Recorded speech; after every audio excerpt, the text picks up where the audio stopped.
be prepared, be overly prepared. If you're not prepared, be prepared, fail. Like literally that's one of my mantras when it comes to work. With anything in life, proper preparation prevents poor performance. So do prepare. You know, you get out what you put in. If you put in the effort and the time to really hone your craft, really work on that song, really keep yourself in good shape, whether it's your look, whether your hair, you know, if you've got a certain look that you have to maintain, like put the effort, you are your product. You should be putting the effort into maintaining that. So when you get the call, you've got an audition tomorrow morning at 9 o'clock and it's 6 o'clock in the evening, you're not stressing out. Be prepared, know your lines, know the choreography. A lot of these auditions are called like cattle calls because there are hundreds of people wanting this job. So you need to give this audition the respect that it deserves. You've got to be prepared. You might think I don't need to prepare for this, it'll be easy, or that song's in my rep, I sang it a few weeks ago, it'll be fine. The next person that is in that audition, in that line, waiting for you, will have not stopped rehearsing themselves for 2 weeks straight in preparation for this audition. I think one of the biggest things is about preparation. And also preparation about kind of what you've been given, so some of the sides that you've been given, not necessarily completely off book, but just being aware of it, making notes on it, think about different interpretations, think about what they could ask you, and also to know who's on the panel is always a good one. And the company and their morals as a company as well, does it match yours? When you go into like auditions, whether it's a dance audition or a whatever, acting, you're going to stand up and you've got to say your name. You know, my name's Elena Wallace, my agent is Paul Byram Associates. You've got to be clear and you've got to be confident. You have to come out thinking, well, there's nothing more I could have done there. And that is the best feeling, I think, to have after an audition. Kind of when you've gone into your meeting or your audition or whatever it is, like, when you've left the room, forget about it. Because if you don't get it, it's going to really play on your mind and really like... you're going to kind of look at yourself and be like, oh my God, I wasn't good enough, or I'm not like pretty enough, or I'm not skinny enough, or whatever. Because a lot of the time it's not down to your ability, it's down to like, do you just fit the project? The industry's changing and, you know, one minute a young northern girl might be hot topic, but then the next it's not. So sometimes it's not your control of what you want to do as well. As well, the word brave is another thing that you have to be like, and if you're not, fake it till you make it. So a lot of it is just timing when it comes to casting. If you're going for a dance audition, you know, the other line of dancers, they might be looking for like a particular height. Or you might have blonde hair and they've already got one too many blondes and they don't need another blonde. Or it's literally, and you never know these things. So don't think, oh, I'm not good enough. It just didn't work out like for this project. And there'll always be another one. Because preparation is everything. If you're not prepared, be prepared to fail. That's what I always think. It is hard because there's a lot of like open auditions that you can go to. Like with Royal, this was actually the 4th time round that I've auditioned. So the first time I think was Greece. No, I think the first time was Mamma Mia, and that was a private. So my agent got me that. Got to the finals for that, didn't get it. Then my second round was, I think it was Greece. And with that, that was an open audition, and they gave me forms and said, would love to like have you for another ship, but not Greece. But I was so young, I was like, cruise ships are always going to be there. So I didn't end up taking that, but that was an open audition. So that just shows.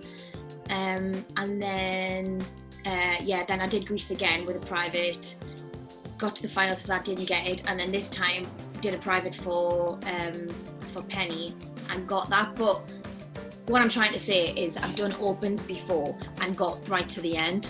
So there are a lot of auditions that you can't go to without agents. However, I do think you need an agent if you want to do London work, if you want to be doing like musical theatre, West End, UK tours kind of thing.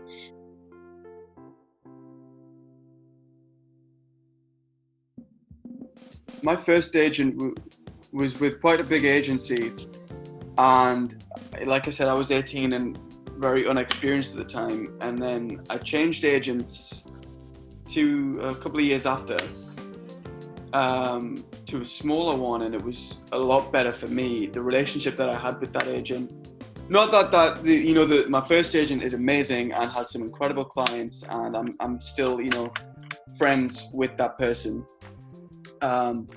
but at the point I was in my career and what I wanted, it wasn't right. So that's okay. You just got to figure out what you want, what direction you want to go in.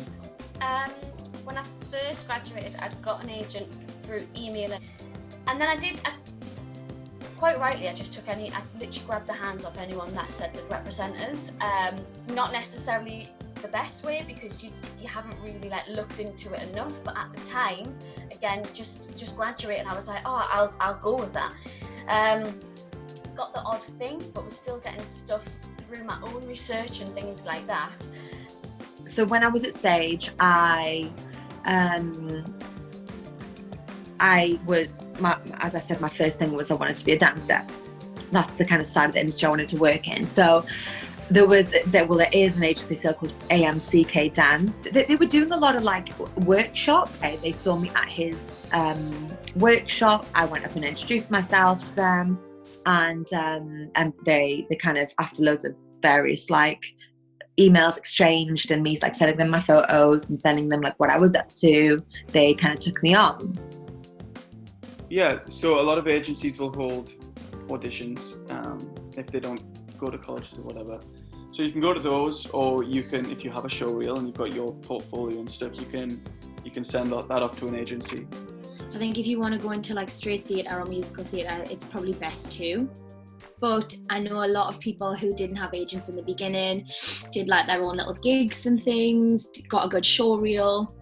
Just if it doesn't happen immediately, don't panic, because as I say, I've got lots of friends who didn't sign from Showcase, were freaking out.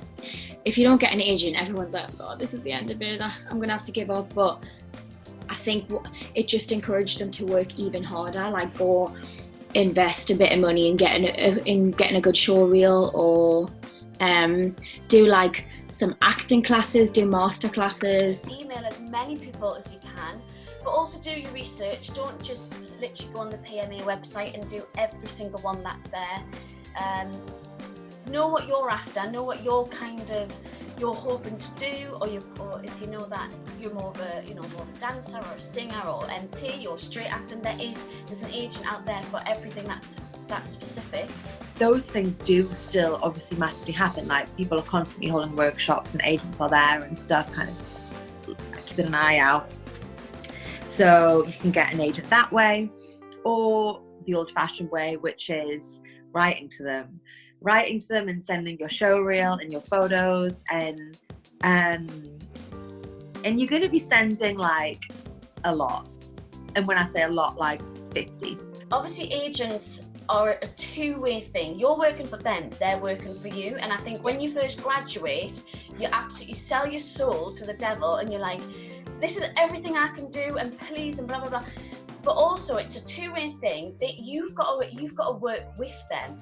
And that's the only way it's going to work. And also there's different people out there that do different things, and so it is about finding that one for you. The right agent is good, because I think people can also get hung up on, I need an agent just for the sake of having an agent. Absolutely not. No. The agent needs to be right for you and for what you want to do with your career, and you also need to have a healthy relationship with that agent. So now, when I signed an agent not so long ago last year, and I actually put in my phone 6 months from the day that I signed the contract, and I told myself to review my agent, whereas they say to you, oh, we'll review you after a year. Well, I'm going to review you in 6 months, so do that. Do you know what I mean? It's a two-way thing. And within that 6 months, I'd got one audition. That was a pretty decent audition, but 1 out of 6 months is not good enough. Not even self-tapes within that time. So then I knew that, right, okay, that's not working for me. Having an agent isn't the be-all and end-all. It will get you into the room for certain things, or might get you to closed call, which means there's going to be less people and they're going to be probably a little bit more focused on you.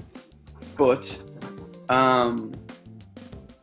I got a couple of auditions through my agent and ended up getting the job, which kind of springboarded me into like meeting other people and getting other jobs off my own back.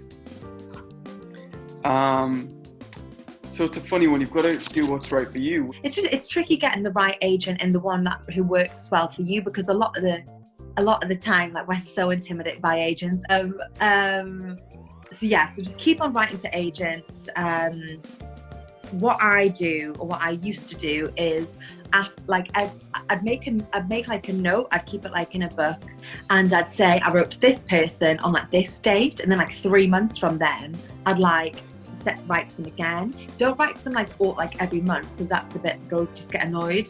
But like at least every kind of 3 to 4 months, I'd write to them again, because you know they might not pick up the email, or their assistant might have, and now they've got a different assistant, and they might see something in you, and then they might invite you in. So just keep on it, especially the agents that you really want to be represented by. Never phone them. Don't ever phone an agent, because they'll just get really annoyed with it. Don't ever phone a casting director. They'll get really annoyed with it. I still really, really respect agents and massively respect casting directors, but you've got to remember, like, the agents are working for you and you earn their money. So it's like there's got to be like a mutual kind of respect. Don't be scared of them. Like, you know, always be really polite and really respectful, but they do work for you.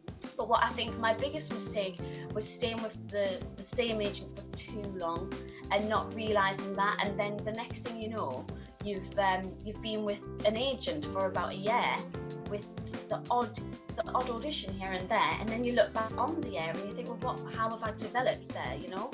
And if you don't feel like they are working for you, and you don't feel like they kind of see the vision, like, and that you have for your career, and that they don't see what you're about as an artist, they're not the one for you. Like, when you do get an agent, oh my God, I'm going to want to sign a contract, but never sign a contract without getting like equity to look at it. I think what's good with looking at agents is looking at who you really aspire to, or whose career that you think, I'd love to do that, and then seeing who they're repped by, and then that kind of gives you an idea of like where you need to get to. And but I really do think there is that ladder. Some people will get an agent, some of the top agents immediately, and that's amazing. But I think, especially coming down to London and not having the contacts originally, it has been a bit of a slow process, and one that I'm still doing. But every time I am getting signed to someone new, it is that little step higher, and eventually, hopefully, you know, you're going to get that one where you really feel like, right, this is good. We're going to get something decent here, you know. So if you don't get an agent, it's not the end of the world. Like I said, I've been working for like 2.5 years non-stop, and all those jobs I got by myself. Agents are bored at the minute. If they want to write to agents, do it now. But if you want to do like cruise ships, or even like, I don't know, holiday parks, things like that, you don't need an agent at all, I don't think. And also, you're just paying them extra money.